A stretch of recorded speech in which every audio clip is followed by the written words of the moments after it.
Hello, beautiful spirit. Wait. This one's for you. I know it's hard, but you got to be patient with me. We're so overstimulated these days. I know it's hard to sit tight and really absorb some information. But today, we're doing magic lessons number 7. And that is the guardian of our heart, or the true name of our heart. Or in ancient cultures, it's often been called our spirit guide, our animal guide, or whatever you want to call it.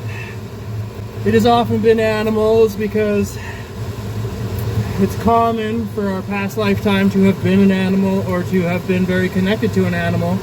So when we're born into this lifetime, we're born into it with many different spirits and guides attached to this body.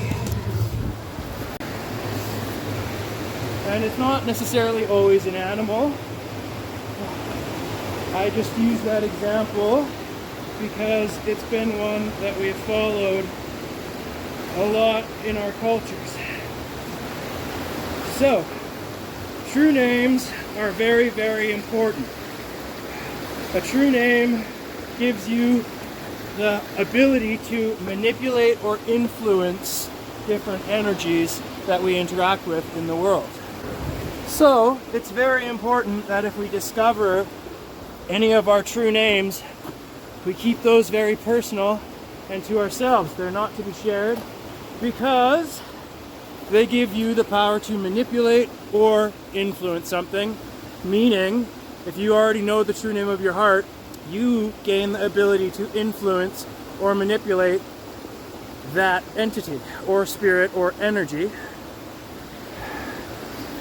Now, if that energy is, for example, a beaver spirit, that doesn't mean your heart's true name is Beaver. It means the guardian of your heart is a beaver spirit, and you have to figure out what he's called. So even if we don't necessarily know the identity or the name of the guardian of our heart, example, the beaver spirit, that's fine. Because we've been utilizing lesson number 1 and observing and absorbing reality. And through lesson number 2, getting to know your feelings, you should have observed and absorbed some patterns and just some truths to your spirit. Things that feel good, things that don't feel good. And if you're sitting there saying, I have no idea the identity of my guardian, or his name, or her name, or its name, that's fine, because I've got a great exercise that's really going to level that up for you. Make sure you have your heart's compass anchor for this exercise. And it's essentially going to bring our heart's compass to level number 2. So if you've been struggling with your heart's compass, here's a chance for it to get a whole bunch stronger. So the way we're going to do this exercise is we're going to bring our awareness into our heart. And as we become more and more focused on our heart, we're going to start to lengthen our breathing. Bring our awareness into our breath, into our chest. This exercise is going to take around 5 to 10 minutes before it starts to really come into your field of awareness.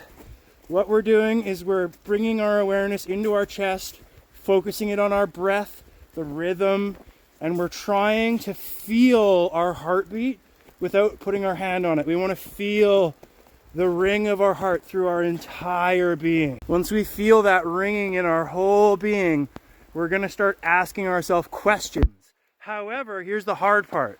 We do not want our awareness to leave our chest. We want to kind of use the peripheral vision of our awareness to see images, words, however your thoughts are processed. It's going to flash really quick through. And you don't want to let your awareness get pulled up there. You just want to absorb it and let it ruminate. But keep your awareness down here, because if you let your awareness falter, your mind is going to get in the way. 5 to 10 minutes before you start to notice the thumping of your heart. And it's probably going to take at least 2 weeks before you can hold your awareness in your chest without letting it stray. And it's okay. It's good. Like, a lot of these processes are going to take a minute because these are things we should have been practicing our whole life, but we haven't been. Once we start to be able to hold our awareness in our chest without it straying, then it's time to start focusing on asking our heart the deep questions. So this is like Heart's Compass level 2. Heart's Compass level 1 is yes or no questions. This one is more in-depth questions. And it gets really easy once we're able to influence our heart's guardian or our heart's true name. We want to try and avoid manipulation. This is the dark side of this magic. We don't want to manipulate. When have you ever wanted to help someone that was When have you ever wanted to help someone that was manipulating you? You didn't. When did you ever feel happy when you were being used? You didn't. So you want to influence, you want to build up this spirit, this guardian, because you are making a relationship. Just as our body is a collection of many different organisms, our spirit is a collection of many different energies. So stay beautiful.